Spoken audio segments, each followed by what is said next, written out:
How's it going, everybody? My name is Jason. I'll be your host on this CFL talk show, Hussey's Huddle. In this video, we will be talking about the CFL's unique ownership structure and why it matters in the context of this 2021 season. But really quickly before we get started, if you want to support the channel, the best way to do it is by hitting that like button or subscribing to Hussey's Huddle for more CFL content just like this. I appreciate all the support lately, guys.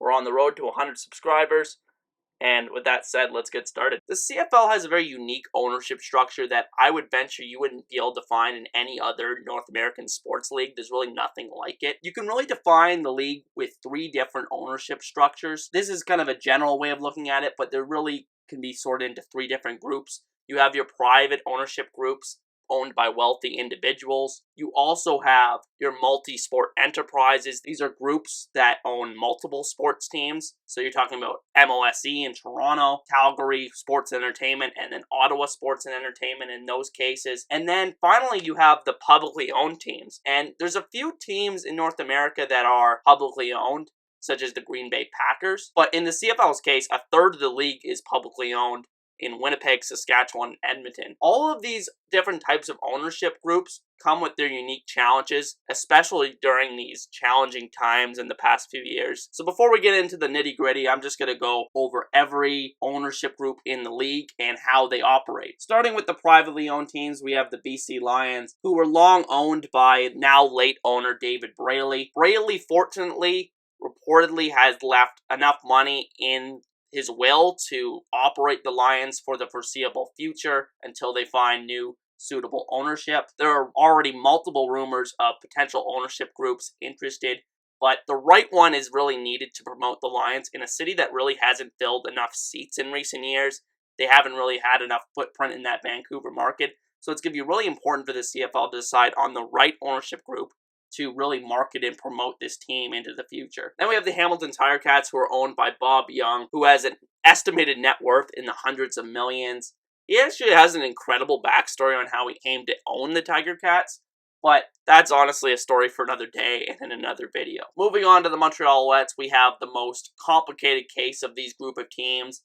In 2019, the longtime ownership group led by Robert Wettenhall transferred control of their franchise over to the league. However, in January 2020, prior to the pandemic, an ownership group led by Sid Spiegel and Gary Stern of the Crawford Steel Company bought the team from the league, and it appears the Owls between Spiegel and Stern have solid financial backing, but the team itself has been in the red for years financially, even long before the pandemic. This was reinforced by the report that each CFL team paid over $650,000 to keep the team afloat in 2019 as the league searched for new ownership. So we are about to see how committed this ownership group is to building the Alouettes brand in a very competitive Montreal market. Moving on, we have our Multisport Enterprises, and there's not a lot to say for the first couple ones here, so I'll just go over them quickly. Calgary Stampeders, who are owned by Calgary Sports Entertainment, which collectively owns the Calgary Flames of the NHL, Calgary Hitmen of the WHL, the Roughnecks of the National Lacrosse League, the Stockton Heat of the AHL, and finally, the Calgary Stampeders. I couldn't find too much financial information on the Stamps from recent years, but with this kind of collective power combined with the team's consistent success as the CFL's model franchise, this means that Calgary must be in decent shape financially, even if we don't know the exact numbers. Relative to other CFL franchises, I would assume that Calgary does pretty well financially on a regular basis. Of course, during this pandemic, nobody's really doing well financially in terms of the CFL franchises, but Calgary is probably one of the least teams you have to worry about in that regard. I think they have lots of solid financial backing, and they've just proven over the years that they just are very supportive of their football team out there. And then moving on to the Ottawa Red Blacks, by most accounts, the CFL's return to Ottawa has largely been successful, spearheaded by the Ottawa Sports and Entertainment's ownership group that also owns the Ottawa Fury soccer team and the Ottawa 67s of the OHL. Again, I didn't find much information from a financial standpoint, but a glance at their typical attendance numbers shows that the team performs well relative to the rest of the league in terms of ticket sales in recent years. And now moving on to the most complicated but also the most powerful ownership group in the league, Maple Leaf Sports and Entertainment, or MLSE as people call them. This ownership group not only has owned the Argos since 2017, but holds the majority ownership stakes in the Toronto Maple Leafs, Raptors, and Toronto FC, among others. Undoubtedly, like I said, MLSE is the most important power broker in the CFL, which is ironic in a sense because of how much the Argos themselves have struggled to gain a foothold in the city in recent memory with very poor attendance numbers. But at the same time, MLSE just has deep pockets, and if they want to support the league, this is the most powerful ally the league has at its side financially. Ultimately, this group of teams without a doubt holds the most financial power in the league, like I said. However, what is unclear is just how much amount of resources these ownership groups are willing to put into these teams going forward in a post-pandemic world. And then we go on to the publicly owned teams.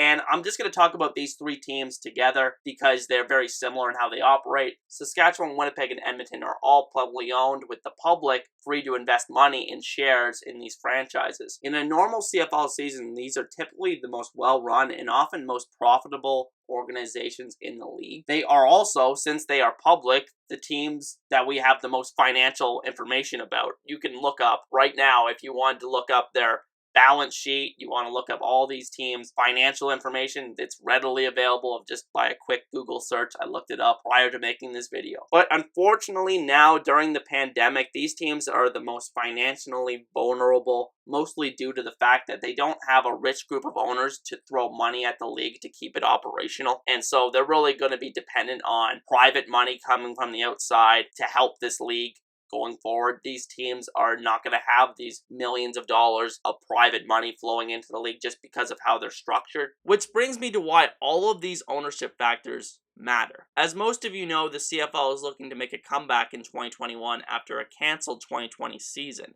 And a lot of things have to fall into place in order for that to actually happen. The league has already submitted its health and safety protocols to the provincial health authorities, but that really doesn't address the real problem at hand. There is the major issue of fan attendance, from which the league draws most of its revenue. And stemming from that is the question of how much the league's individual ownership groups are willing to invest in the 2021 season. For example, there are unanswered questions about whether or not this league is willing to play without fans. And if not, what is the minimal amount of attendance that the league is willing to play under? I don't have that information, of course, but what I do know is that the league is bound to lose money in 2021. Every sports league has. And so it's going to really depend on how much every individual team is committed to losing money in 2021. How much money are they willing to put behind this league for the sake of saving this league and the viability of this league going forward? We've seen multiple reports of not every team being on board with the 2021 season yet without fans. CFL insider Dave Naylor has actually came out and said that the league 100% will not play without fans. And even though the league hasn't confirmed that officially, I still believe that maybe they could play a couple of games without fans. I definitely don't think they could play a whole season without fans. But at the same time, it's going to be a very tough road ahead for the CFL. I think they can still get there. I think that with the vaccination timeline, they can still get there and still get on the field for a shorter season in 2021.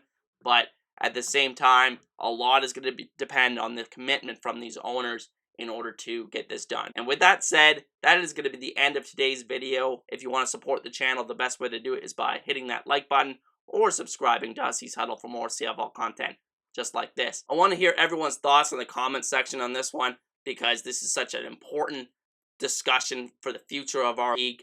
And with that said, I'll see you guys next time. Peace.